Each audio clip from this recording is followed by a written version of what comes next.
Apocalipse, no capítulo 3, eu vou ler desde o 14, que diz assim: essas coisas diz o Amém, a testemunha fiel e verdadeira, o princípio da criação de Deus.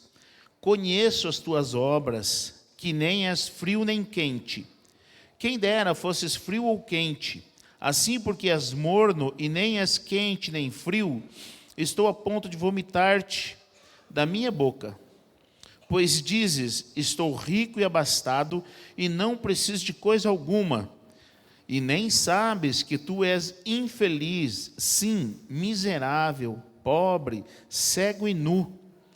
Aconselho-te que de mim compres ouros refinado pelo fogo, para te enriqueceres, vestiduras brancas para te vestires, a fim de que não seja manifesta a vergonha da tua nudez, e colírio para ungir os olhos, a fim de que vejas.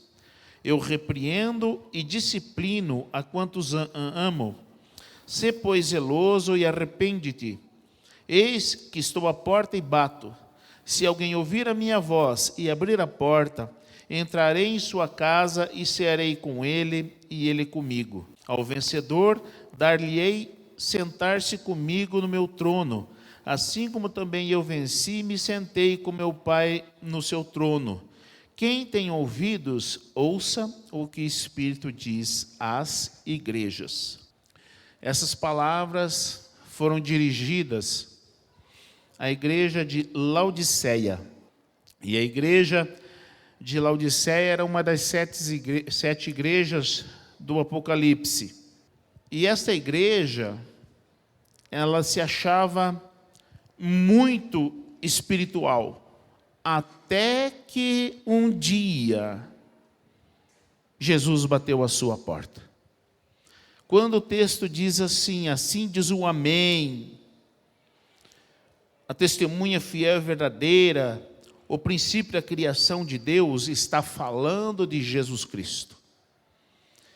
Então, quando Jesus bateu a sua porta, ele não encontrou o que essa igreja aparentava. Essa igreja aparentava ser rica, abastada, que não tinha necessidade de nada. Mas a realidade desta igreja era diferente. Ela vivia de fachada. Essa igreja vivia de fachada. A igreja de Laodiceia, ela vivia uma prosperidade financeira que levou-os ao esfriamento espiritual. E a prosperidade financeira era motivo de orgulho para eles. Quando a gente vê o que está escrito nessa carta a esta igreja, a gente pode se espelhar nesses relatos.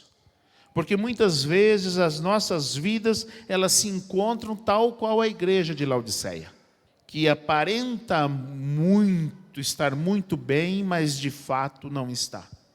Aparenta ser muito espiritual, mas de fato não é. Então o perigo da riqueza financeira deles levou eles a orgulhar-se da sua condição.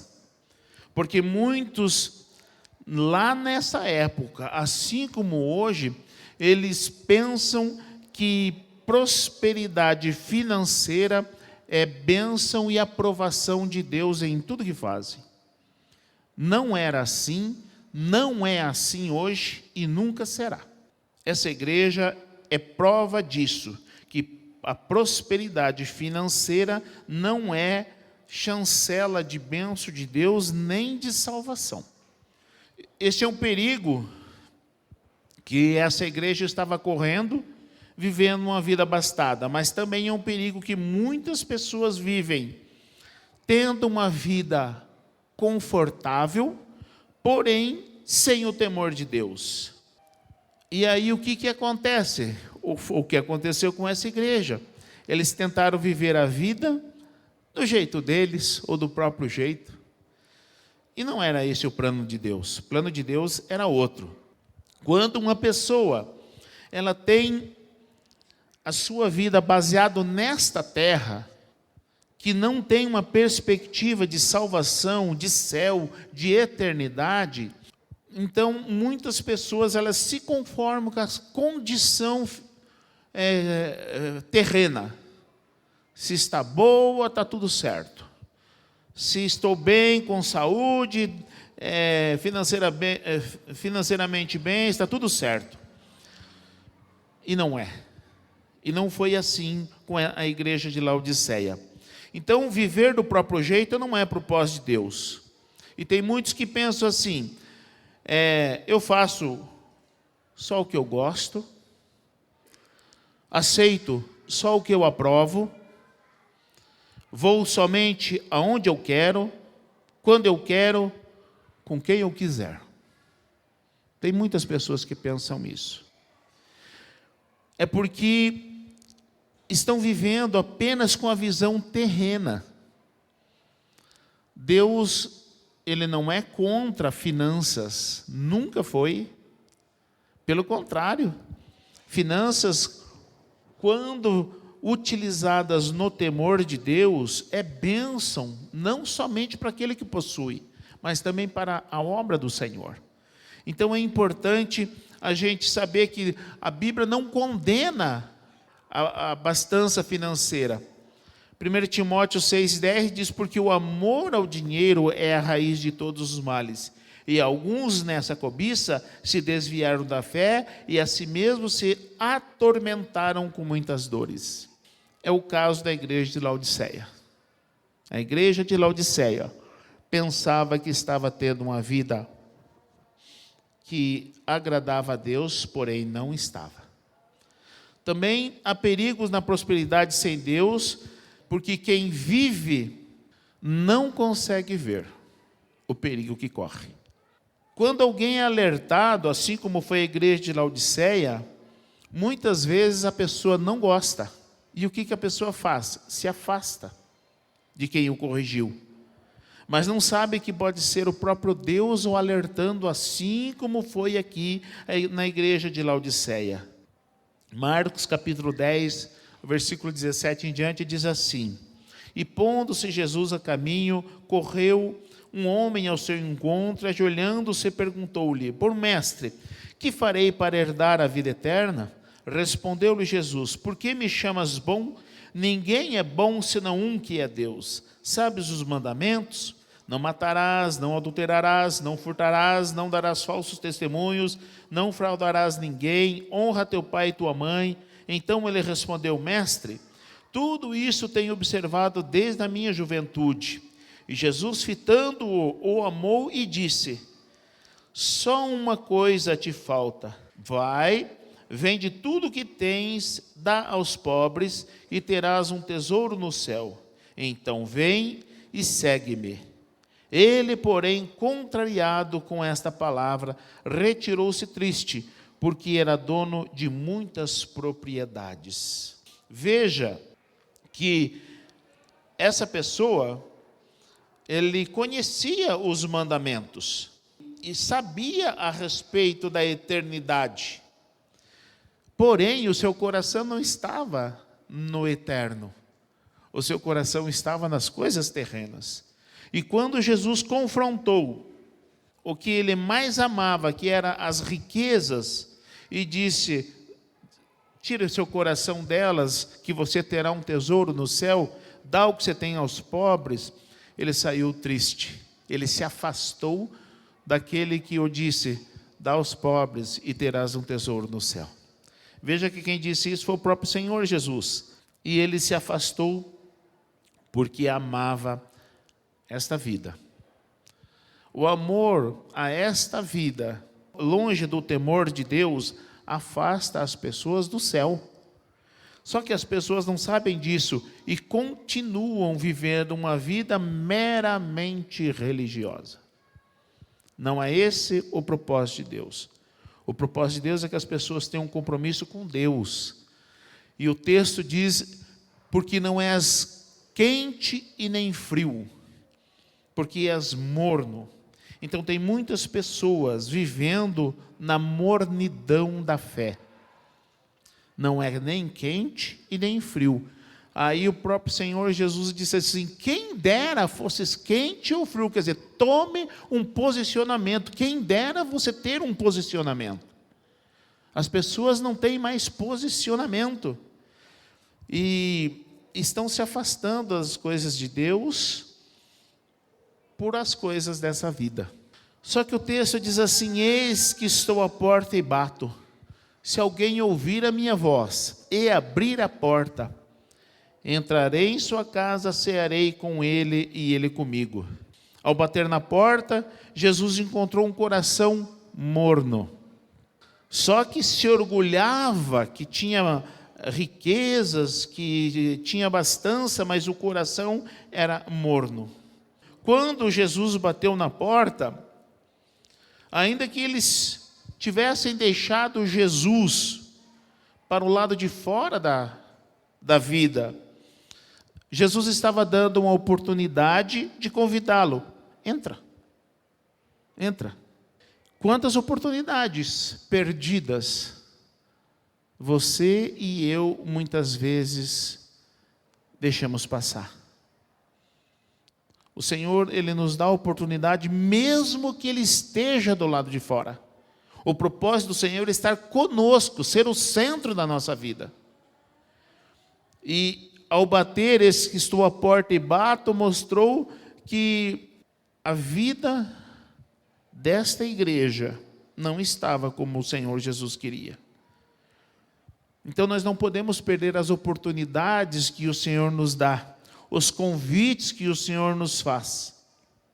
Hebreus 3,7 diz: assim, pois, como diz o Espírito Santo, hoje, se ouvirdes a sua voz, não endureçais o vosso coração, como foi na provação no dia da tentação do deserto. Se ouvirdes a sua voz, não endureçais o coração. E o texto diz: eis que estou à porta e bato, porque Ele quer entrar e ter íntima comunhão contigo. Você tem ouvido a voz de Deus?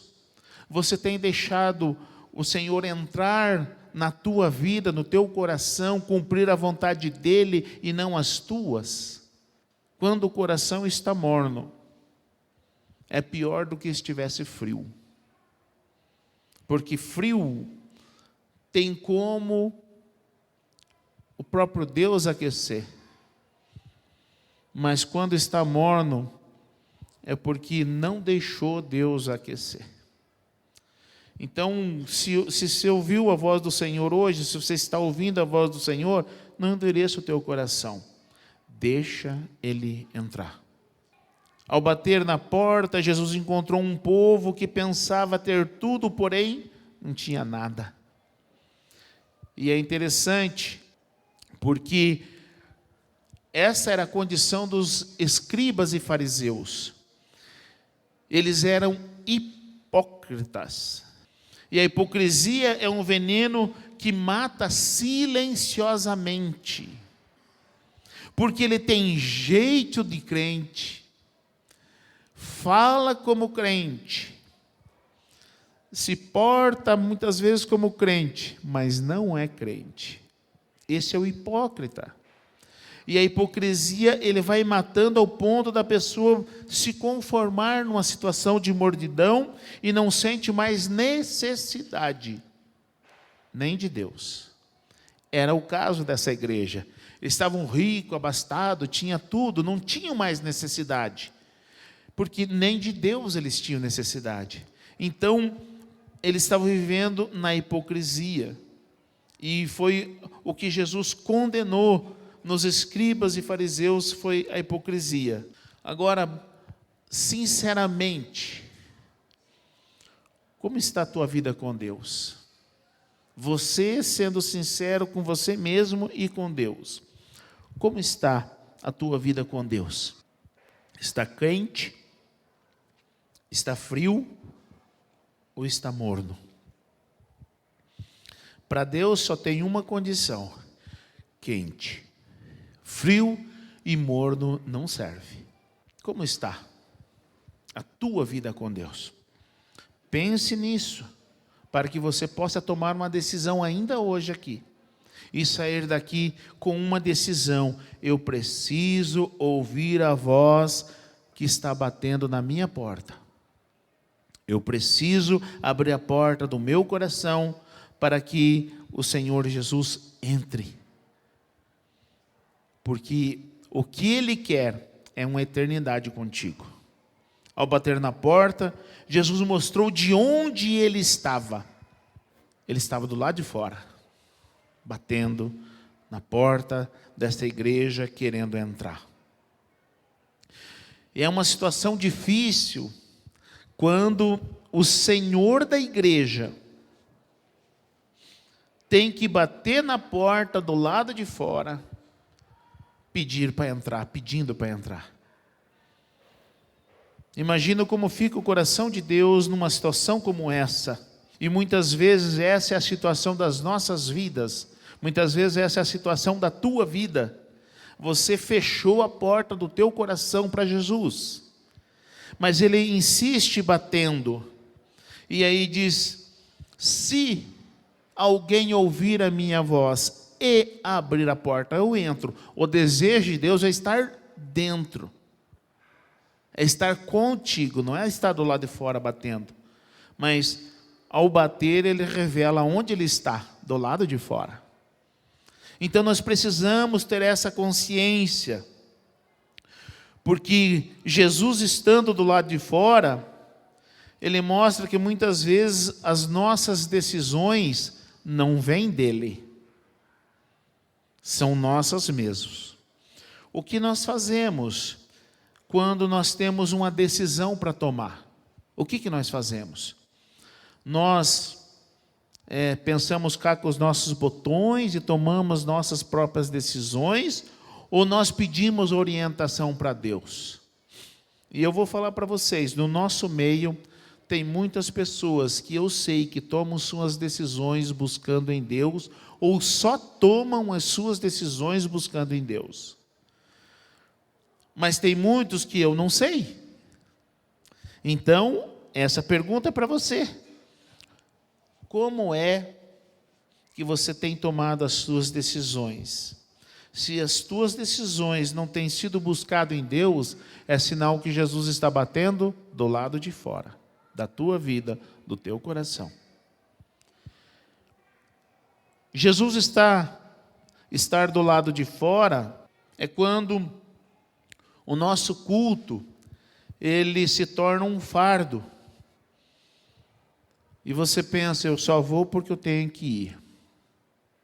Isso é sinal de que Jesus está batendo do lado de fora do teu coração.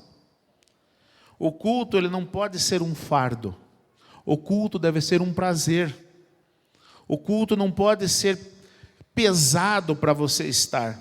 O culto deve ser uma alegria para você se arrumar e ir. Por quê? Porque ninguém vem aqui participar de um culto. Cada um vem aqui dar o seu culto a Deus. Ninguém vem aqui buscar bênção. E é muito falado, e as pessoas, por não saberem o que é culto, eles entendem assim: eu vou lá buscar minha bênção. Ninguém vem buscar bênção aqui, na Igreja Batista Independente, ninguém vem buscar bênção. Aqui todo mundo vem ser bênção. É diferente. Buscar bênção é os ignorantes, que não sabem o que é culto. Só que muitos pastores ensinam isso: venha buscar sua bênção, porque é mais fácil manter as pessoas na ignorância. É mais fácil de ludibriar. E nós aqui temos um privilégio, até as crianças nossas conhecem Bíblia. Então ninguém engana este povo aqui não. Então aqui ninguém vem buscar bênção não, aqui todo mundo vem ser bênção. E sai daqui abençoado, porque também o irmão é uma bênção e se torna uma bênção na tua vida, e você se torna bênção na vida do irmão, e todos saem abençoados, porque vem prestar um culto a Deus. Cada um presta o seu culto a Deus. Eu não venho aqui porque eu tenho que pregar. Eu não venho aqui porque eu tenho que dirigir o culto, não. eu venho aqui porque eu tenho um compromisso com Deus, de prestar o meu culto a Deus. E é por isso que eu venho aqui. E se eu pudesse, eu estaria todos os dias aqui. Eu tenho uma alegria de estar aqui com vocês, que vocês não fazem ideia. Quando eu vejo o irmão chegando, me dá vontade de pular no pescoço. Tem dias que eu até perco o horário, eu quero cumprimentar todo mundo, eu quero estar pulando no pescoço dos irmãos. Porque eu tenho alegria de estar aqui com vocês. Porque eu venho aqui prestar o meu culto a Deus. E eu sei de uma coisa, eu serei uma bênção para alguém. Pode ter certeza disso, eu serei uma bênção para alguém. Então, a gente só é fardo estar aqui quando o Senhor está batendo do lado de fora. Então, aí é difícil, sim, estar no culto. Também, quando Jesus está do lado de fora, as nossas buscas, elas se resumem no dia do culto, na busca por Deus somente no dia de culto. Não tem uma busca pela palavra diária. E muitas vezes eu estou dirigindo o carro e vem uma palavra de Deus na minha mente, porque eu sempre procuro ter uma palavra de Deus no meu coração. E eu vou meditando. E esses dias eu estava com o Mike, nós estávamos indo visitar o irmão Walter. E ele chegou, ele estava pregando no meu carro. Eu ouço as mensagens do nosso canal o dia inteiro. Eu saio de manhã ouvindo e eu volto de noite ouvindo as mensagens pregadas aqui na igreja. Eu não fico ouvindo esses pregadores de internet que só têm palavras de autoajuda. Isso não ajuda ninguém. Porque só convence a mente que você está bem, que é isso, tem que fazer alguma coisa para você estar assim com Deus. Não, gente, muitas vezes nós temos que confessar pecado, deixar os pecados. Então eu ouço os nossos pregadores aqui. Ouço pastor Gedide, Rafael, e eu vou ouvindo, eu coloco lá numa e vai direto. No outro dia eu continuo e vou direto, porque a minha busca por Deus não se resume aqui no dia de culto. A minha busca por Deus é todos os dias, todas as horas. Eu estou sempre, eu vou dormir buscando a Deus, eu levanto buscando a Deus, clamando por Deus, porque Jesus na minha vida não está batendo do lado de fora. Na minha vida, Jesus está tendo comunhão comigo e eu tendo comunhão com Ele. Porque é isso que diz o texto. Se alguém ouvir a minha voz e abrir a porta, entrarei em sua casa e com ele cearei e ele comigo. É assim que eu vivo a minha vida com Deus. Então, quando Jesus está do lado de fora, a vida das pessoas são assim. Nós precisamos mudar as coisas do nosso relacionamento com Deus. O nosso relacionamento com Deus precisa ser assim, ó. Ele entrar, ter comunhão comigo e eu ter comunhão com Ele. É este o propósito de Deus com esta carta aqui a Laodiceia. Mostrar que eles estavam errados, que eles precisavam deixar o seu orgulho de lado, eles estavam muito orgulhosos. Eles precisavam se voltar para Deus, se humilhar novamente, voltar a buscar a Deus. É isso que essa carta mostra, que este povo estava orgulhoso, precisando de Deus, mas não sabia e não queria. Será que a tua vida não está como essa igreja de Laodiceia? Será que a tua vida não está em ruínas e você não sabe e não vê? É a hora de você abrir o teu coração. Porque diz aqui, quem tem ouvidos, ouça o que o Espírito diz à igreja. Deixa o Espírito Santo falar com você nessa noite. Deixa o Espírito Santo te mostrar, ó, você está errado aqui, ó. Você precisa mudar isso. A tua busca por Deus está muito superficial. O teu culto a Deus não está sendo agradável. Porque você só quer buscar de Deus, você não tem nada para dar. E o nosso culto é dar a Deus o que nós temos de louvor, adoração. Esse é o nosso culto a Deus. No teu coração, de onde você está ouvindo a voz de Deus? De dentro ou de fora? O que Deus deseja é ter intimidade contigo. Então, se está de fora, deixa Ele entrar para que Ele tenha comunhão contigo. Não deixe Jesus apenas batendo na tua porta. Abra e deixa Ele entrar.